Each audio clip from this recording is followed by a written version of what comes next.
A'udzubillahi minasyaitonir rajim. Bismillahirrahmanirrahim. Ila hadrati sayyidina Muhammadin sallallahu alaihi wasallam, khususan li muallifi rahimahullahu ta'ala wa li masyaikhina wa li asatidina wa li walidina wa li ajdadina syai'ulillahi lahumul fatihah. A'udzubillahi minasyaitonir rajim. Bismillahirrahmanirrahim. Alhamdulillahi rabbil alamin, arrahmanir rahim, maliki yaumiddin. Iyyaka na'budu wa iyyaka nasta'in. Ihdinas siratal mustaqim, siratal ladzina an'amta 'alaihim ghairil maghdubi 'alaihim waladdallin. Amin. Qala Allah ta'ala wa huwa asdaqul qailin, subhanaka la ilma lana illa ma 'allamtana innaka antal alimul hakim. Rabbi shrah li sadri wa yassir li amri wahlul 'uqdatam min lisani yafqahu qawli. Fa fahamnaha Sulaiman wa kullan atayna hukman wa ilma wa sakharna ma'a Daudal jibala sabbihna wa tayra wa kunna fa'ilin. Qala al-musannifu rahimahullahu ta'ala wa naf'ana wa iyyakum bi'ulumihi fi daraini amin ya rabbal alamin.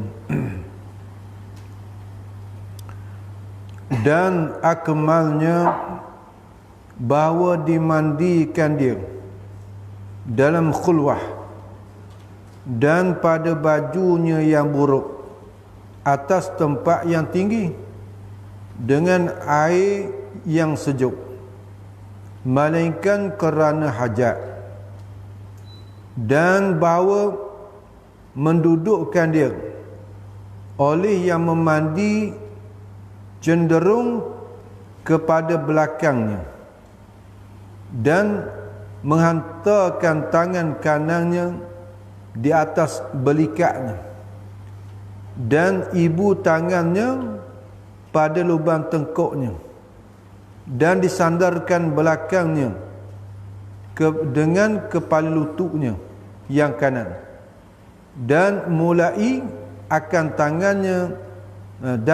tangan kirinya atas perutnya dengan mubalaghah supaya keluar daripadanya barang yang lebih-lebih daripada najis. Kemudian dilentangkan dia dan dibasuh dengan perca kain atas tangannya yang kiri akan duburnya dan kubulnya. Kemudian dibalut perca kain yang lain dan menyucikan giginya dan dua lubang hidungnya. Kemudian diambil air sembahyang akan dia. Kemudian dibasuh kepalanya, maka janggutnya dengan umpama daun bidara dan menyisir akan keduanya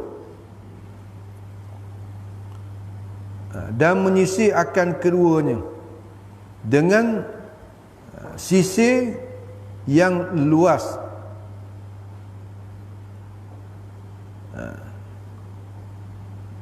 yang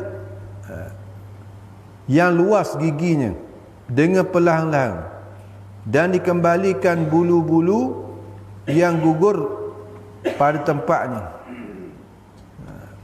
Panjang ni. Dan akmalnya, yang paling sempurna lah, dan akmalnya akmal daripada memandikan akan mayat tu. Jadi sekurang-kurang dia kata dulu memandikan akan mayat jika ia berjunub atau umpamanya sekalipun meratakan badannya dengan air sekali yang satu je. Jadi padang kalau paling kurang daripada memandikan akan mayat ialah kita meratakan akan air pada seluruh daripada jasad tubuh badan mayat tu dengan sekali. Memadalah daripada junub dan lain dan daripada mandi kerana mati. Tak kira lah sebab dia berjunub ke ataupun dia mati. Misalnya kalau dia tu berjunub dengan sekali mandi, Apa memada dah dari segi memada lah. Sunatnya kita buat 3 kali lah. Kita mandi. Kita mandi wajib tu. Sekali pun tak apa dah. Syaratnya mesti kena rata air pada seluruh anggota tubuh badan kita. Daripada hujung rambut sampai ke hujung kaki. Sehingga pada lipatan kita ni sampai air. Maka memada lah. Walaupun sekali. Memada. Dari segi memada. Tapi yang afdalnya ialah kita taslis, menigakan. Jaga masalah wudu. Sekali pun kita sapu muka, memada tu memada yang sah dah lah. Tapi comelnya biar 3 kali. Basuh muka, basuh tangan 3 kali, sapu kepala 3 kali, basuh kaki 3 kali. Tu yang akmalnya. Jadi begitulah pada masalah mandi. Mandi ni, itu mandi mayat pun begitulah. Dari yang paling sekurang-kurangnya kita meratakan air. Tu. Dan akmalnya dan yang paling sempurnalah. Akmal ni yang paling sempurnanya, yang paling sempurna daripada memandikan akan mayat tu, bahawa dimandikan dia akan mayat dalam khulwah. Jadi tempat yang tersembunyi lah. Dalam bilik ke. Jangan kita mandi tu latah. Zahir depan orang ramai tak boleh. Sebab takut terbuka aib kan ada pada aurat dia. Yang pertama sekali aurat dia tu wajib kena jagalah. Bagi orang mandi tu wajib kena jaga aurat bagi orang mati, sebagaimana dijaga pada waktu hidup. Maka sebab itulah jangan kita mana yang mandi tu di tengah rumah tak apa, tak ada orang. Biasa kalau tengah rumah orang ada lah, ada lelaki puang tak kira lah. Maka yang terbaiknya iaitulah kita cari tempat yang tersembunyi, atas bilik. Bilik ataupun tempat khusus. Kalau masjid mungkin dia ada bilik khusus, tempat khusus untuk mandi mayat tu. Dan pada bajunya yang buruk, dan pada bajunya mayat tu yang buruk, mana baju lama lah. Baju lama dia pakai sahang dah. Sebab kita nak mandi ni, mandi pakai baju sahang-sahang. Kalau baru kan takut kotor ke apa. Jadi dia pakai baju sahang, dia pakai dah. Kemudian memandi itu dimandi atas tu takluk pada dimandikan dia akan mayat, dimandi atas tempat yang tinggi. Tempat tinggilah sikit. Tempat sebab nak alih air tu mudah. Tempat tu tinggi.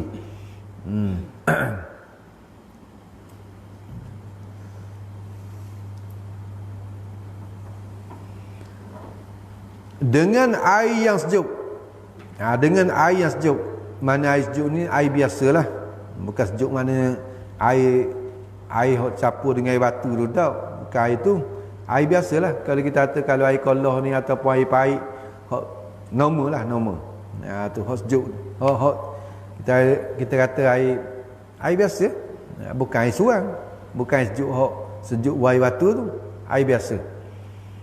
Melainkan kerana hajat. Melainkan sebabkan hajat. Guna air panas sikit tu kena hajat. Misalnya ada lekat najis ke, mana kalau nak hilangkan dia tu kena dengan air panas. Misalnya nak suruh kembang sikit tempat kotor tu, tempat kena najis dia ke ataupun kena darah tu, tu tak apalah kerana hajat.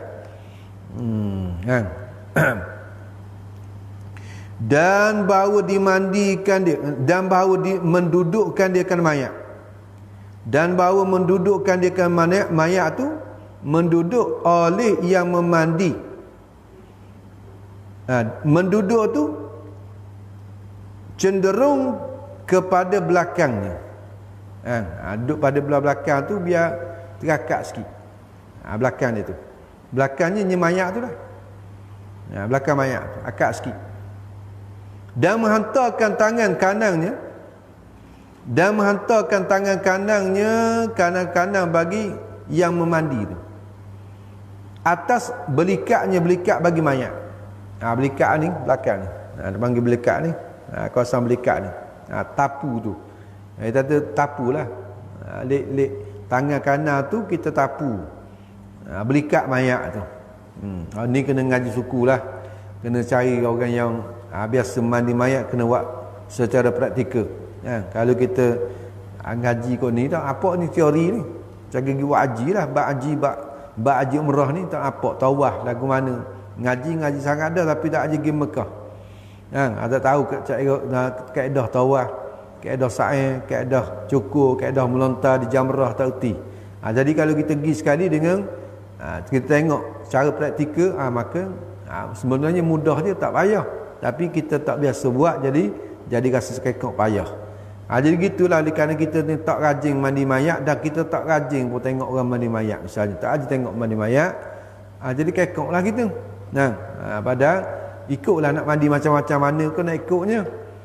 Segi nak meratakan air, tetapi ini kaedah. Ini kaedah cara. Kena tahulah kaedah cara untuk memudahkan. Nak mudah. Susah muka mandi orang tak gerak ni. Nak mandi orang gerak payah. Tengok mandi anak kita kecil payah, dan yang gelepar, dan yang ngejan dalam air pun. Ni orang mati ni kena pula mayat misalnya besar pula. Besar. Lagilah payah kalau tak kena kaedah. Ni kaedah-kaedah dia ni. Dan menghantarkan tangan kanan bagi yang memandikan tu atas belikatnya. Atas belikat. Ni sebelah belakang tu sebelah atas. Tu panggil belikatnya, belikat bagi mayat. Dan ibu tangan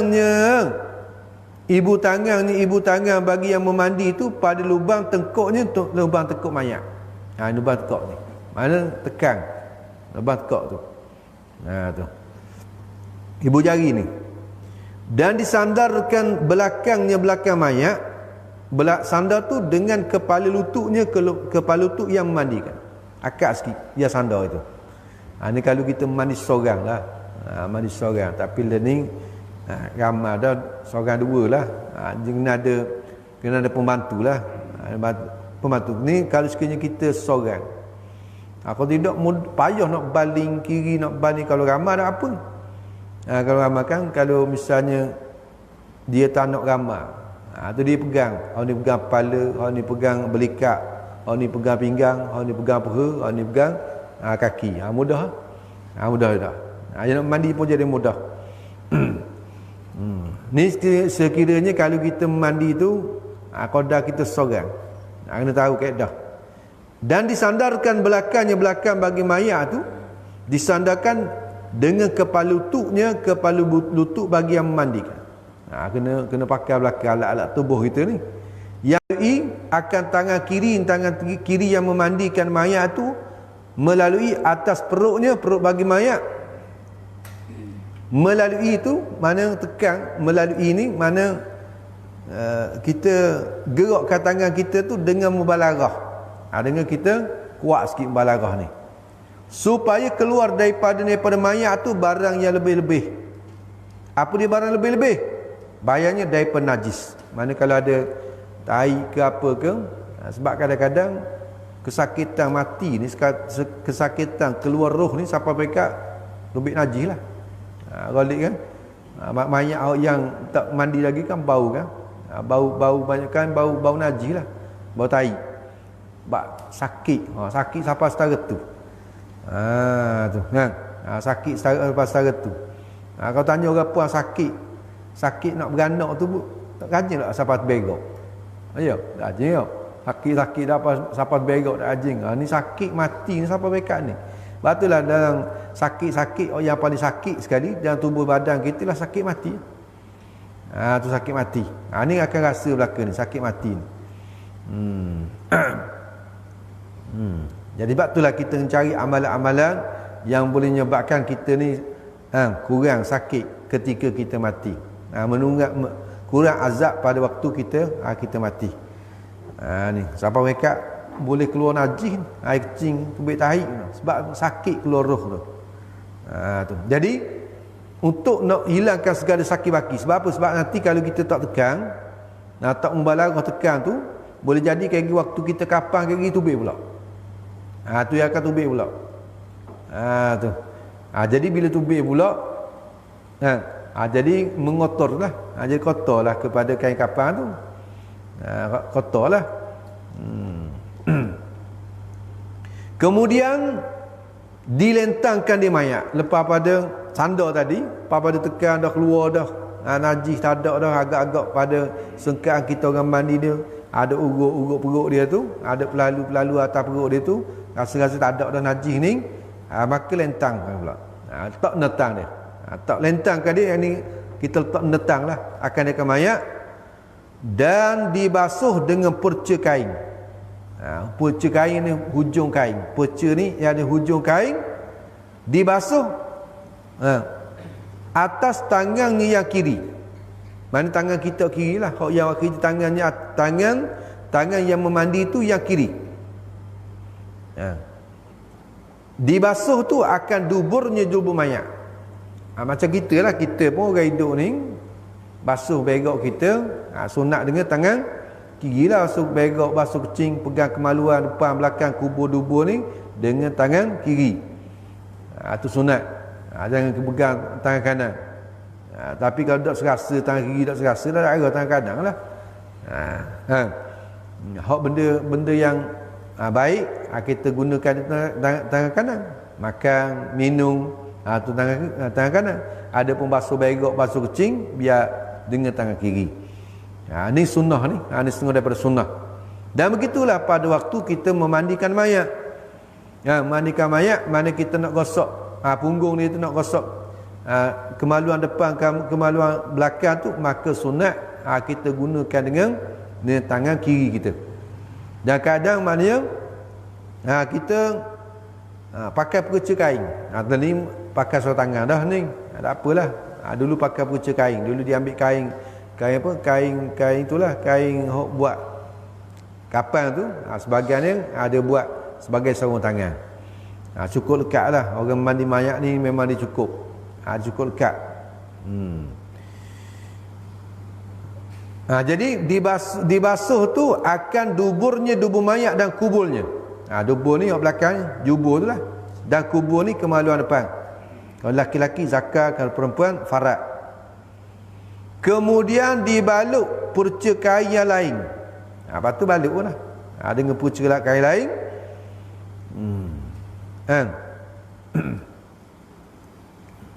Kemudian dibalut perca kain yang lain. Perca kain yang lain pula kita ambil dan menyucikan giginya. Lepas tu ambil perca lain pula pada kita dah basuh punggung dia, basuh dubur dia tu dan kubur dia. Lepas tu tukarlah pula penama perca kain tu, ambil lain pula. Dan menyucikan giginya, gigi mayat. Tu gosok gigi mayat. Gosok. Ni gosok dengan perca kain, tak apa dah. Mana bahagian zahir lah, bahagian zahir. Dalam tu takut gerah-gerah, takut tak terbuka mulut dia. Tu. Dan dua lubang hidungnya. Dua lubang hidung. Korek. Korek. Ni mudah sangat dah, pakai putih kapal ke ada belaka dah ni. Bergigi pun ada dah, moden dah ni. Kemudian dia ambil air sembahyang akan dia akan mayat, dah selesai belaka dah. Kuku-kuku ni kena jaga ni. Kena kerak kuku dulu. Tu. Lepas tu kena basuh bawah kuku ni biar sampai. Kayak gini kupur lah. Bulu-bulu kuku-kuku sekali tu, yang kita kerak kupur sekali, mandi sekali lagi. Mandi sekali. Macam orang apa? Orang yang hadafsah lah. Dah kadang hadafsah tu, kalau kuku dia kerak kuku, dah kadang dia makruh kerak kuku, dan kadang dia hadafsah. Tapi kalau misalnya perempuan haid tu panjang dah, lalu nak tunggu habis kering haid tu, mungkin panjang dah selesai, kerak lah. Kerak kayak gini nak mandi, yang mandi sekali. Mandi sekali. Sunat kita mandi sekali. Ataupun rambut sikat-sikat tu, gugur cabuk tu, sipang. Lagi nak mandi, lepas pada suci dah daripada haid nifas, maka mandi sekali dengan rambut ataupun dengan kuku tu. Jadi gitulah dengan mandi mayat ni. Jadi mandi mayat pun mana kerak kalau kuku tu panjang. Sebab sekira-kira tak sampai air bawah kuku tu, maka ketika tu wajiblah dia, ketika tu mesti kena kerak kuku tu dulu.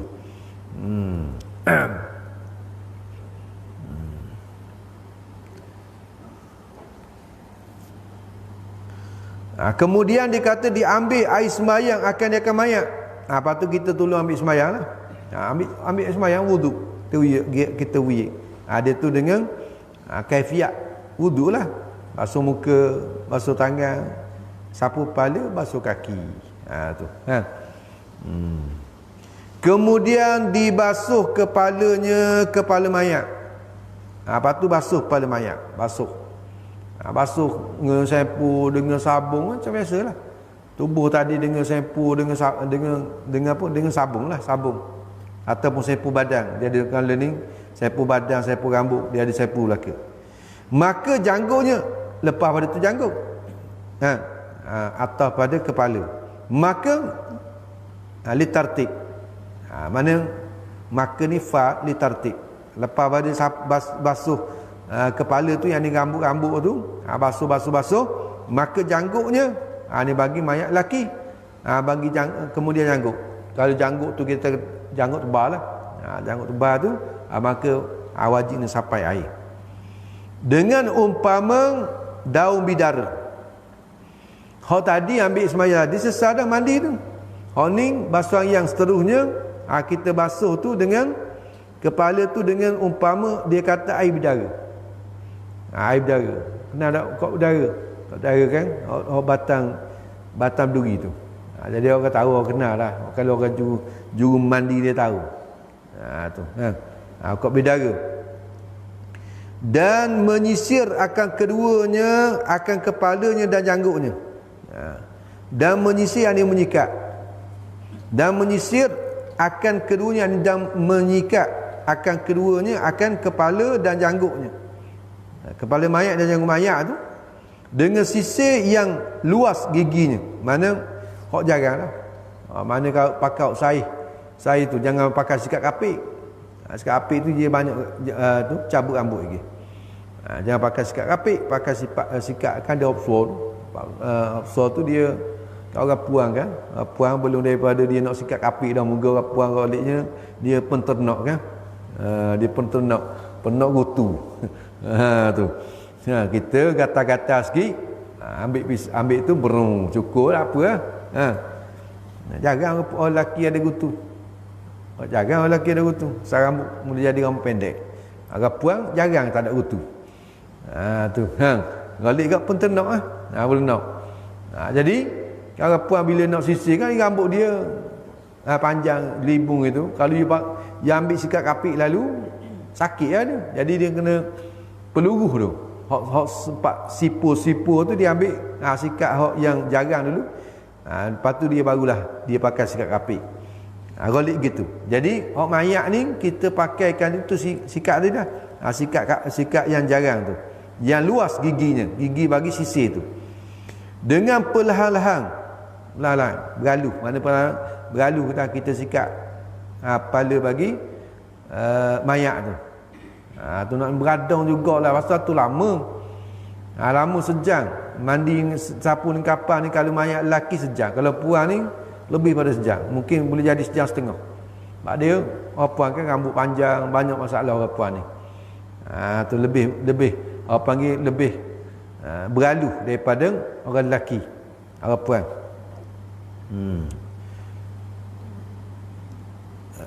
Dan dikembalikan bulu-bulu yang gugur pada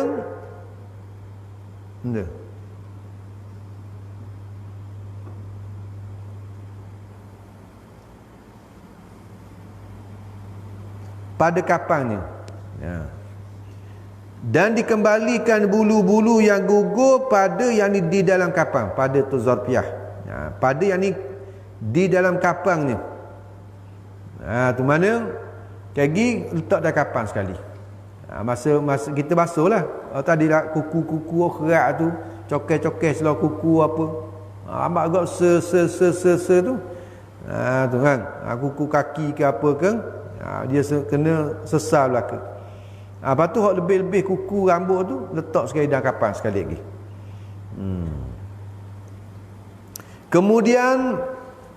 Kemudian dibasuh lambungnya yang kanan. Lepas tu basuh lambung belah kanan, mana rusuk sebelah kanan. Kemudian yang kiri, kemudian lambung yang sebelah kiri, rusuk sebelah kiri. Kemudian dipalingkan dia. Dibalingkan di mayat kepada lambungnya yang kiri. Lepas tu baling kita kata, hak pula lambung yang ni kiri, rusuk sebelah kiri ni. Maka dibasuh lambungnya yang kanan daripada barang yang mengiringi belakang. Tak daripada belakang ni sampai ke depan. Daripada belakang ni sampai ke depan. Dia kena berkata air tu. Hingga kepada kakinya. Jadi baling belah kanan duduk atas, lepas tu basuh sampai kaki. Kemudian lepas itu kemudian dipalingkan kepada pihak yang kanan. Lepas tu pula baling hak ni pula. Basuh start daripada belakang tu sampai kepada kaki. Tu. Maka dibasuh akan yang kirinya. Tu basuh lagi. Mana maksudnya bila kita baling ni kanan duduk sebelah atas, sebelah bawah, kiri duduk belah atas. Kalau tadi kita kiri duduk belah bawah, lambung kanan yang ni usuk kita sebelah kanan duduk atas, maka kita mandi belah atas. Lepas tu bila kita pusing pula, bila rusuk sebelah kanan duduk bawah, maka rusuk kiri duduk atas. Basuh pula atas kiri tu. Seperti itu juga. Macam ke yang kita basuh lambung sebelah kanan sama. Maka sekalian ini dengan air daun bidara. Tu yang tadi basuh yang pertama tadi dengan air suci lah, air putih biasa ni. Ni dengan air bidara, bilasan dengan air bidara. Kemudian didiruskan dengan air. Kemudian didiruskan, yang ni kita jiruh. Didiruh mana kita jiruh lah. Didiruskan dengan air, menghilangkan bekasnya, bekas daripada air bidara. Nak hilangkan air daun bidara tu, kita bilah pula dengan air biasa. Daripada tengah kepalanya hingga kepada kaki. Ambil daripada tengah kepala ni sampai kaki. Kemudian diratakan tubuhnya dengan air benar. Apa dia air benar? Ia tak air mutlak. Maksud dengan air benar ni air mutlak. Air yang suci lagi menyucikan, air benar dia panggil. Kemudian ditaruhkan tubuhnya, tubuh mayat tu. Kemudian diratakan, bukan taruh. Kemudian diratakan tubuhnya, tubuh mayat dengan air benar, yang ni air tawar biasalah, air mutlak ni. Ditaruhkan padanya, pada air benar tu sedikit kafur. Panggil kafur baru. Kita capur dalam air benar tadi tu, capur dengan kafur baru. Tu. Ditaruhkan padanya, yang ni di dalam. Ditaruhkan padanya, yang ni di dalamnya, di dalam air benar tu sedikit kafur barus. Maka sekalian itu sekali mandi. Maka sekali itu sekali mandi. Yang tu baru sekali sekali mandi. Tu. Lepas tu, dan disunatkan yang kedua dan yang ketiganya. 3 kali lah. Sunat kita buat tu 3 kali. Tu 3 kali. Jadi nak kata lambat jugalah. Nak mandi ni bukan kata nak mandi macam mandi kubah itu boleh. Lebih kurang tak boleh. Tu. Kita kena buat berlalu sungguh ni. Ni. Dan disunatkan yang kedua dan yang ketiganya daripada memandi tu. Sekali memada dah. Tapi hak 2 3 tambahan ni, hak tu yang akmal. Dia kata yang paling sempurna lah. Awal tiap-tiap daripada kedua dan yang ketiga tu. Jadi tadi yang pertama tu kita mandi dengan air biasa dulu. Air biasa. Lepas tu baru kita mandi dengan mandi dengan daun bidara. Lepas pada kita mandi dengan daun bidara, kemudian kita basuh. Kita mandi pula dengan air benar campur dengan kapur baru. Jadi 3 dah tu. Tu mana hak yang pertama tu 3 dah. 3 dah. Air biasa, air campur dengan daun bidara dan air campur dengan kapur baru. Tu. Tu yang pertama. Kemudian mandi yang kedua, masuk mandi yang kedua. Mandi yang kedua dia katanya Awal mana permulaan. Awal yang permulaan tiap-tiap daripada keduanya, iaitu mandi yang kedua dan mandi yang ketiga ni itu dengan air daun bidara. Start dengan air daun bidara dulu. Ini mandi yang kedua. Atau umpama daun bidara, seperti kita kata sabun lah pakai, tak apalah, tak ada daun bidara pun, susah-susah kita pakai sabun, boleh. Tujuan nak mewangikan akan mayat tu, dan nak jadi tahan. Kapur baru nak suruh tahan mayat tu, taklah kita kata dalam masa sehari tu mari makan di ulat-ulat saudak, makan masa juga. Bila mayat tu kita mandikan dengan kapur baru dan daun bidara ni. Dan ni pusingan kedua yang ketiga ni. Dan yang kedua daripada yang kedua dan yang ketiga, yang mandi yang kedua dan mandi yang ketiga dengan air benar, dengan air biasa lah, air tawar biasa ni, air mutlak. Menghilangkan dia kan air daun bidara tu. Kena ingat ni. Kalau nak mandilah tu. Kalau tak mandi tak apalah. Tak apalah, pakej banyaklah ni. Bukan pakej je. Tahu kita kan nak mandi, kita ada mak ayah lagi kan. Kita nak mandi ayah kita mati, kita nak mandi sendiri. Mana jasa anak yang terakhir tak ada dah. Jasa yang kita boleh bersentuhan jasad. Jasa kita banyak lagi pada mak ayah kita. Walaupun mak ayah kita mati dah pun, lama dah mati sekalipun, jasa kita, kita buat ibadat niat pahala untuk mak ayah kita tu jasa kita. Tu hak ni hak yang terakhir untuk bersentuhan jasad. Kaki semayang kaki dah setuh dah jasad air. Kalau setuh pun setuh apa? Setuh kapan dah. Setuh jasad yang terakhir apa dia? Mandi lah. Mandi. Ni. Jadi kita nak cubalah. Kalau kita anak ni biarlah. Kalau kita tak jadi ketua juru mandi pun, kawan-kawan kita pegang jasad dia. Tu kan. Jasad dia kita pegang. Mana kita situlah kita renung mak ayah kita yang terakhir. Tu mungkin mak kita tu adik-beradik kita yang hak puang, tu kan, adik-adik kita puang. Kita ayah ni, kita lah adik-beradik lelaki.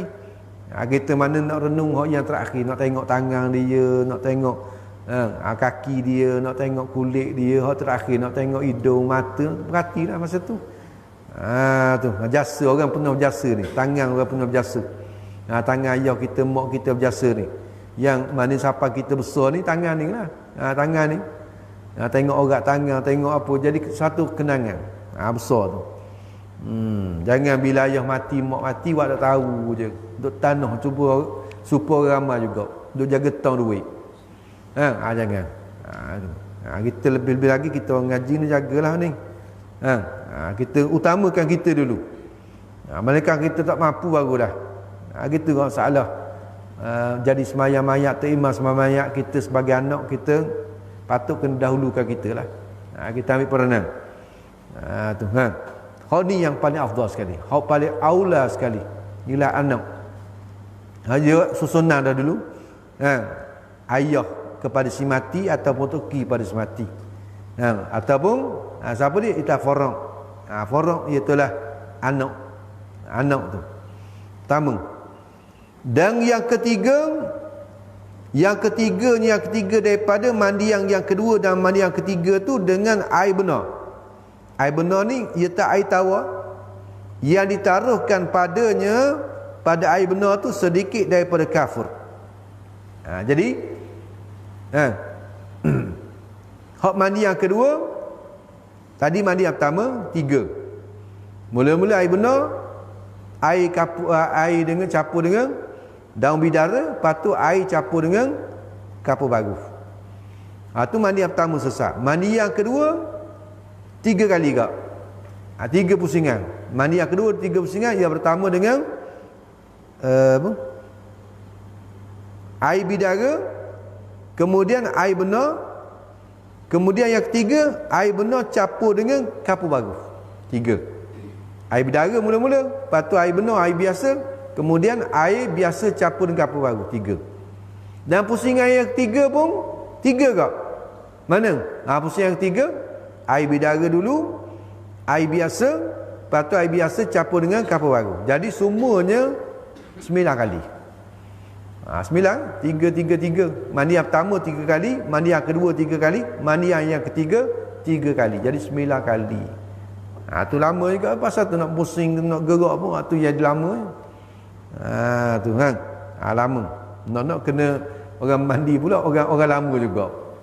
Bukan mudah nak gerak tu mayat ni. Lepas tu dia seorang ataupun 2 orang je. Lagi lambat. Tu kan. Jadi semuanya jumlah 3 kali mandi itu ialah 9. Mandi yang pertama 3, mandi yang kedua 3, mandi yang ketiga pun 3 kali. 9 kali. Dan wajib meratakan mandi hingga barang yang zahir daripada farad perempuan yang janda. Tatkala duduk perempuan yang janda atas 2 kakinya. Masa dia duduk congok. Tu orang janda. Orang janda lah.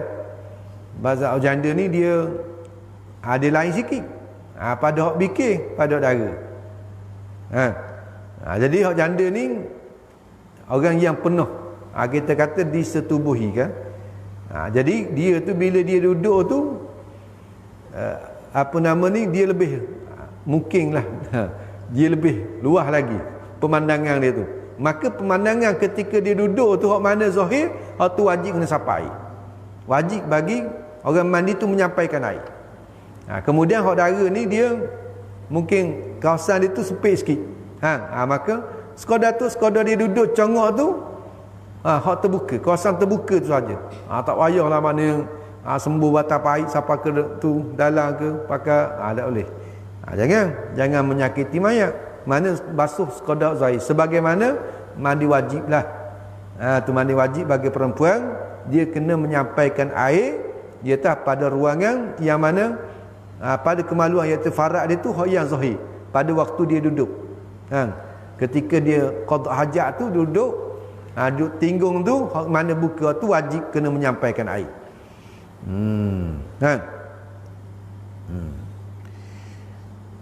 Dan begitulah masalah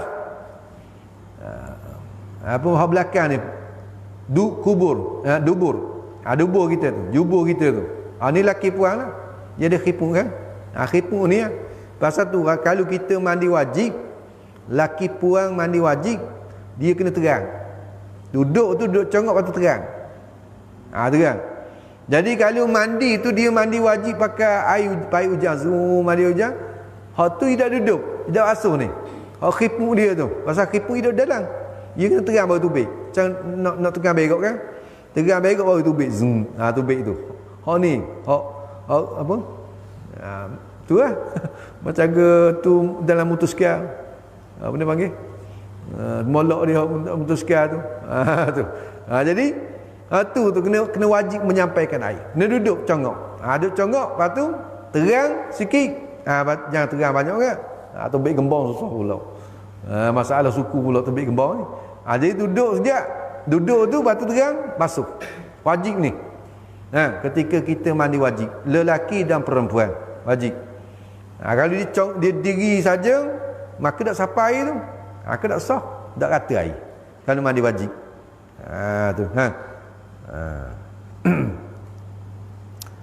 Dan di bawah kulfah yang kulub. Di bawah kulfah yang kulub. Kulfah ni kulit yang menutupi kepala zakat. Bagi yang kulub mana kulub ni orang tak sunat lah. Tu. Jadi wajib kena basuh di bawah tu. Ni di sisi mazhab kita ni. Sebab ada orang duduk bahas masalah ni. Kata wajib di sisi mazhab kita, jangan campur mazhab lain. Adapun kalau berlaku di sisi mazhab Hanafi, maka dikata najis yang duduk di bawah kulfah itu sama sebagaimana najis yang duduk dalam perut. Bila sama dengan najis yang duduk dalam perut, maka tak wajib basuh lah. Tu. Tahi kita wajib basuh mana hak duduk punggung tu je. Punggung kita keluar tu dan tahi hak duduk tu yang terlekat tu wajib basuh. Adapun tahi kita hak duduk dalam lagi tu tak wajib basuh lah. Jangan kita semayang dengan tahi, dengan air kecil dan sah ke tak? Sah. Maka begitulah di sisi mazhab Hanafi. Mereka mengatakan bahawasanya najis yang duduk di bawah kulit yang menutupi kepala zakar tu ialah daripada najis batin, bukan najis zahir. Tu di sisi mazhab Hanafi. Adapun di sisi mazhab kita tak boleh. Wajib itu. Wajib kena basuh. Wajib kena basuh. Dan di bawah kulfah, yakni dia kata dan wajib meratakan mandi itu hingga barang yang di bawah kulfah. Kalau nak tarkib ibarat itu, atas pada farat, atas pada farat. Mana? Dan wajib meratakan mandi hingga barang yang zahir daripada bawah kulfah, yang kulub. Hak kulub tu. Dah kalau sekiranya tak boleh nak buka, tak boleh, maka hendaklah, maka wajiblah dibukakan dia kan kulfah tu. Wajib nak buka ni. Tafriq pada kata wajib meratakan mandi tu, hak yang di bawah kulfah, maka hendaklah, maka wajiblah dibukakan dia. Dibukakan dia kan kulfah. Mana kalau sekiranya dia boleh bukalah, tapi tak, jangan sampai mana kita melukakan, tak boleh lah. Tu jadi dosa pula. Tu ada hukum suku pula lagi. Kalau sekiranya memang tak boleh buka, kalau dia tu boleh buka, maksudnya lepas takak lah. Itu panggil leceh, lepas takak. Basuh bawah tu. Kena basuh, wajib kena basuh. Ni khusus bagi orang lelaki lah, khusus bagi orang lelaki. Kanak-kanak laki-laki memandikan akan mayat kanak-kanak laki-laki. Sebab itulah dia kena iring dengan tayamum. Kalau tidak, tu tak boleh nak sembahyang atas mayat dia, sebab dia tu tak terangkat adas. Tak terangkat, sebab dia menanggung najis. Tu bagi kanak-kanak lelaki. Kanak-kanak perempuan tak ada masalah. Bagi orang tua ada masalah. Yang kita orang Islam ni kita bersunat dah.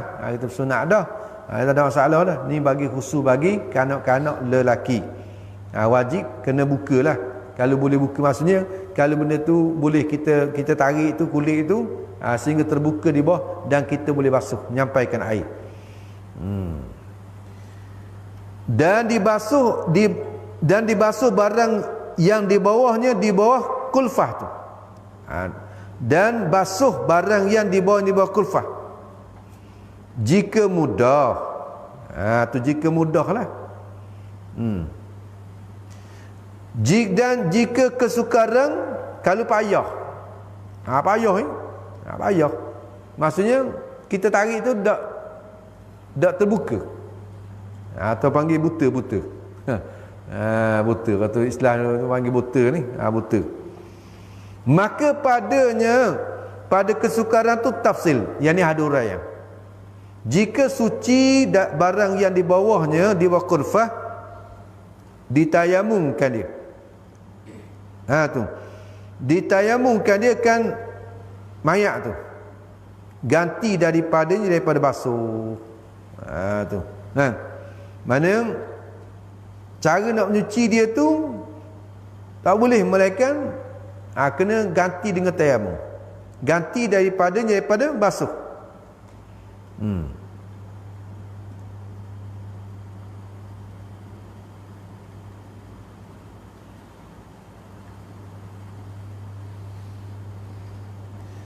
Ni jika suci barang yang di bawahnya, di bawah kulfah, ditayamum dia akan mayat tu. Jadi mayat yang tak sunat tu lah, mayat kanak-kanak lah kata, mayat tak sunat tu. Ditayamum tu ganti daripada basuh. Ganti daripada basuh. Itu tafsir.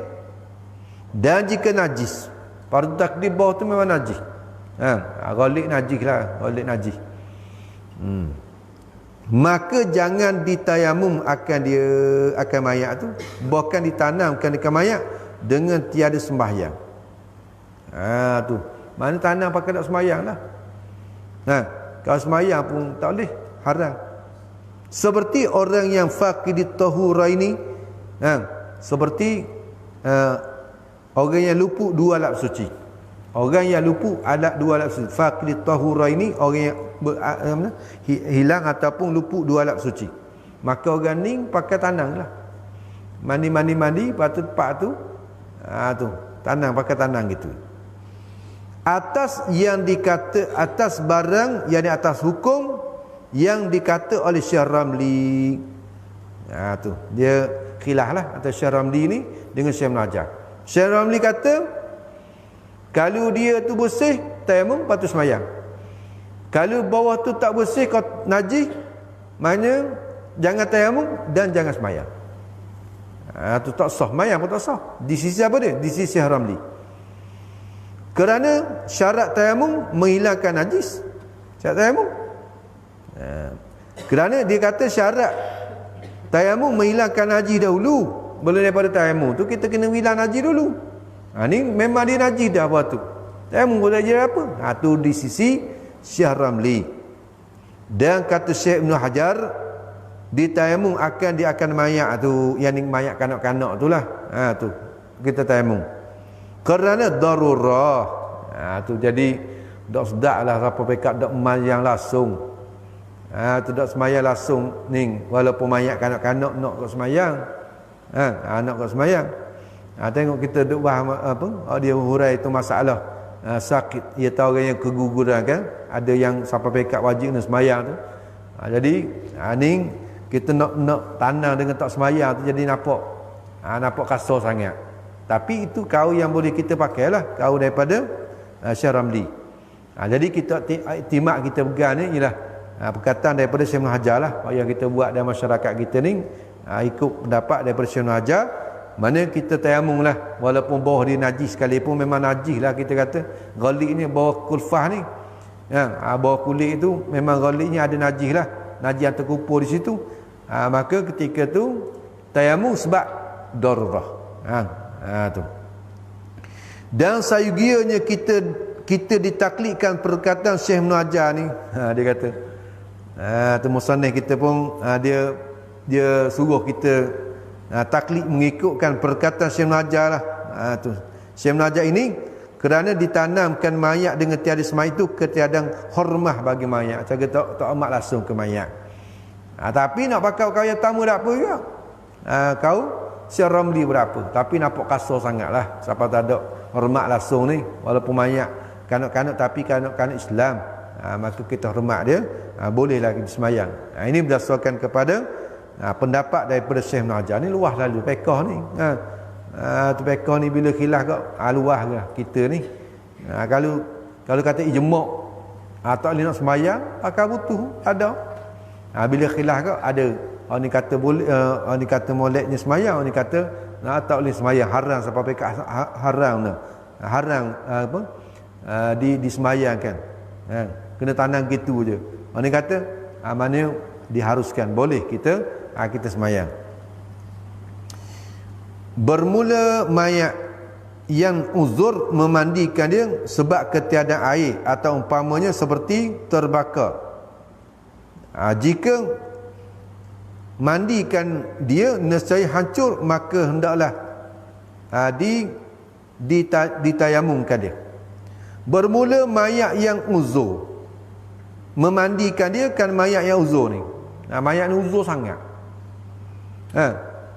Kalau kita mandi jadi acur lebu ke apa, sebab ketiadaan air. Yang pertamanya sebab tak ada air. Uzur sebab tak ada air. Atau umpama ketiadaan air, seperti terbakar. Mayat terbakar. Mayat bakar kan dia kecil je. Mayat bakar ni kecil jadi. Tak serupa macam ke mayat lemah. Lemah ni takut besar jadi, kembung. Kalau 3-4 hari pun memang besar lah. Cara air jadi besar. Dah mungkin kembang duduk dalam air. Ni mayat-mayat hok takut lah ke ni. Pasal tu kita kalau nak jadi ambil jurusan bahagian mandi mayat, tak nak pilih. Hamba tanya lu, orang kata nak mandi mayat ni, dah mayat mati apa? Mati kepik, kepala di tayar lari balok, acul bu. Allah. Gelap mata dah ke mandi. Jadi tu cari orang lain lah. Tambah nak cari hak mayat-mayat biasa-biasa je. Mayat mati-mati molek je. Dah leh. Kena patut orang nak main mayat ni kena kuat. Kuat semangat dia. Dia badi, dia panggil badi, orang tu panggil badi kan. Badi ni. Badi ni bahaya ni. Dia adalah amalan yang kita kena ambil lah. Orang nak mandi, nak turun tangga, apa dia amalan. Lepas ada mandi, apa dia amalan. Tu balik rumah ke apa dia amalan, yang perlu kita tahu. Tu kena ngaji suku tu. Kena bawa cikecok nak ngaji tu. Jika memandikan dia secara hancur. Mana umpama tadi kalau mandi hancur mayat bakar ni. Ataupun tadilah accident hancur lebu misalnya. Tu. Tapi lah ni banyak kaedah boleh tak dalam badan jarang kan orang mati accident hancur tu tak badan jarang tu jadi daging-daging dia tu tak atur tak apa tu mandi lah. Ni kalau tak ada kaedah ni. Tak dalam tapak tangan misalnya. Tapak tangan ni jadi daging-daging dia akan jatuh. Macam dulu kan tak ada badan jarang, tak ada apa tak ada. Maka tu lagu mana kaedah. Zaman kita ni ada lagi jalan penyelesaian untuk kita nak mandi mayat-mayat orang kuning ni. Maka kita kena mandilah. Kalau siapa backup memang tak ada nak buat dah. Kalau pergi buat tu jadi acuk. Maka ndaklah, maka wajiblah ditayamumkan dia. Tayamum dari nak mandi lah. Tayamum. Habis bermula sekurang-kurang kafan itu satu kain yang menutup sekalian badan. Wallahu subhanahu wa ta'ala a'lam. A'udzubillahi minasyaitonir rajim. Bismillahirrahmanirrahim. Alhamdulillah sallallahu alaihi wasallam. Allahumma la tusal alaina bi dhunubina man la khakarhamuna. Allahumma innaka 'afuwun karim tuhibbul afwa fa'fu 'anna wa awalidina wa anjal muslimin al muslimat birahmatika ya arhamar rahimin. Sallallahu ala sayyidina Muhammadin wa ala alihi wasallam. Subhanaka rabbil izzati amma yasifun wa salamun alal mursalin walhamdulillahi rabbil alamin. Taqabbalallahu minkum minna minkum taqabbal ya karim.